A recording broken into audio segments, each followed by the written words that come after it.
Hello everyone and welcome to Tina's Kitchen.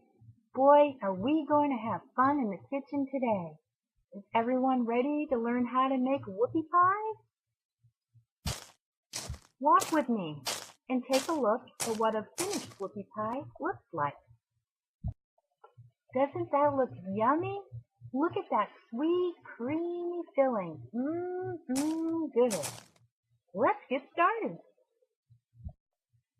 This is what you will need to make these pies.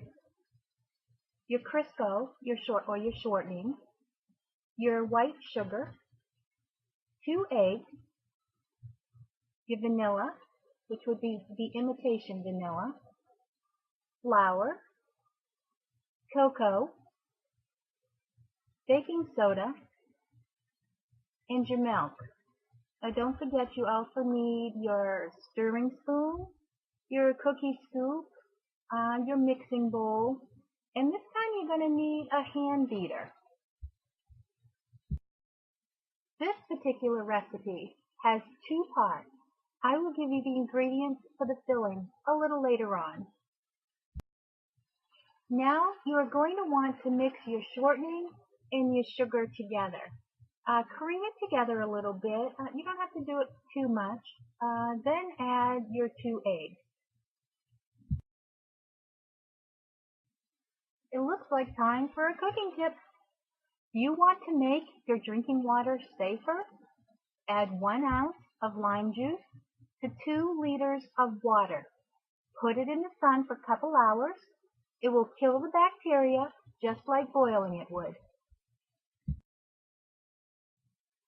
After you have added your eggs, you want to mix them slightly as well. Remember, you will be using your hand mixer at the end to thoroughly mix everything together. Then add your vanilla. I don't always use my measuring spoon for this step. I was taught by my mother that if you use the cap of the vanilla, it is the same as using your teaspoon measure, and it's much more convenient. Now the tricky part. That's adding the flour to the mix. I never seem to be able to do this without making a mess all over the front of me. I have another tip for you while the flour is being mixed. It's not a cooking tip, but I think it's very useful. If you have damaged or frizzy hair, mash an avocado and a couple egg yolks together. Massage them into your hair and leave on for 15 minutes. Rinse well and voila! Your hair will feel so much better. Now it's time for the cocoa. Slowly add that to the mixture, again being careful not to have it fly everywhere. Mix just a little and then add your baking soda and then slowly add the milk.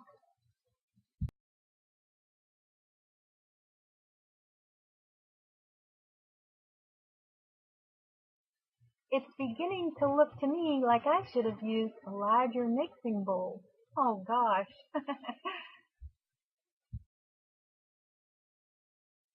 Again, you don't have to mix it too much. Now grab your mixer and start mixing. It will only take a minute or so, just long enough for everything to be mixed well, making sure you have gotten the bottom of the mixing bowl very good, because sometimes the flour and the cocoa will settle down there, so make sure that's mixed well. That's it for the cake part of the whoopie pie. Now you are going to use your cookie scoop and put the batter on your cookie sheet and bake. This is an easy part. Just fill your cookie sheet up and put it in the oven. Did you know that burnt-on food can be easily removed from a glass dish by spraying it with oven cleaner? Let it set for 30 minutes and the burnt residue will easily wipe off. While those are cooking, you will want to mix up the filling. For the filling, you will need Crisco for your shortening, confectionery sugar, marshmallow fluff, your vanilla, and again, your mixing bowl and your measuring spoons and your stirring spatula, all those normal things. Now you are going to mix all of the ingredients together. It doesn't have to be in any special order. I mix it all with my stirring spoon and don't use the hand mixer for this part. But if you want the filling to be fluffier, you certainly can mix it that way. Sometimes marshmallow fluff can be a little stubborn coming out of your dish, so you will want to have your spatula handy so you can win that battle. Then just mix, mix, mix. It doesn't take very long at all. Let's squeeze in one last tip. Did you know that you can make your hamburger juicier by adding cold water to the beef before grilling? Just add a half a cup of the cold water to 1 pound of the beef. Yummy! Well, it looks like this is almost mixed completely. It shouldn't take too much longer. Okay, now that that is all mixed up, we are going to fill the cake halves. This is a very simple process. You just take a scoop of the filling and place it on the cake half. Then grab another half and place it on top of the filling that you just added. That's it. Now, if you are like my children, you will want to make a double batch of the filling. They like their whoopie pies really full. So that's how to make whoopie pies. If you happen to get to Maine in the summertime, you will see them at every single cookout you go to. Let's take one last look at the finished product. They just look so good. Well, that's all for today. I hope you enjoyed the show.